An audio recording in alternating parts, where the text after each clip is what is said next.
નમસ્કાર, હું છું કેતલ અને આપ જોઈ રહ્યા છો CB24. હિંમતનગરમાં વધુ એક પોન્ઝી સ્કીમ જેવું ગંભીર કૌભાંડ સામે આવ્યું છે.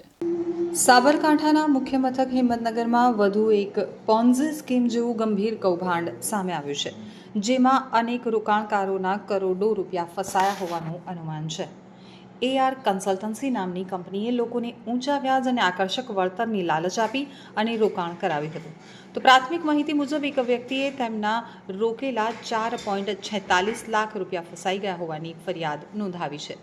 રોકાણકારોને વચન આપેલું કે તેઓ ટૂંકા સમયમાં જ મોટી કમાણી કરી શકશે, પરંતુ આ યોજનાનો અંત અત્યંત દુઃખદ રહ્યો છે. કૌભાંડની ભયાનકતા એ છે કે 1 ડઝન જેટલી આવી પોન્ઝી સ્કીમની ઓફિસો રાતોરાત બંધ થઈ ગઈ છે, જેના કારણે રોકાણકારોમાં ભારે હાહાકાર મચી ગયો છે. આ ઘટના સાબરકાંઠા અરવલ્લી વિસ્તારમાં પોન્ઝી સ્કીમમાં જાળમાં ફસાયેલા સેંકડો લોકોની વ્યથા દર્શાવે છે. આ કૌભાંડમાં સૌથી મોટો વળાંક ત્યારે આવ્યો જ્યારે હમણાં જ ચર્ચામાં આવેલ અન્ય એક મોટા BZ કૌભાંડ પર દરોડા પાડવામાં આવ્યા.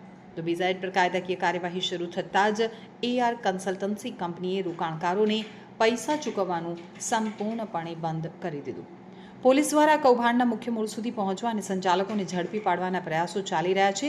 તો AR કન્સલ્ટન્સી જેવી કંપનીઓ જે મૂડી ઉપર અવાસ્તવિક વળતર આપવાનું વચન આપે છે, તે સ્પષ્ટપણે પોન્ઝી સ્કીમના લક્ષણો દર્શાવે છે. આ ઘટના સ્થાનિક રોકાણકારો માટે એક મોટી ચેતવણીરૂપ છે કે આવી ઊંચા વળતરની લાલચ આપતી યોજનાઓથી દૂર રહેવું જોઈએ. કાયદાકીય પ્રક્રિયા થકી રોકાણકારોના ફસાયેલા નાણાં પાછા મેળવવાના પ્રયાસો કરાશે. તો પોલીસ દ્વારા રોકાણકારોને અપીલ કરવામાં આવી છે કે જેમણે પણ આ સ્કીમમાં રોકાણ કર્યું હોય તેઓ વિના વિલંબે પોલીસનો સંપર્ક સાધે, જેથી ગુનાની ગંભીરતાનો સાચો અંદાજ લગાવી શકાય અને સંચાલકો વિરુદ્ધ કડક કાર્યવાહી કરી શકાય.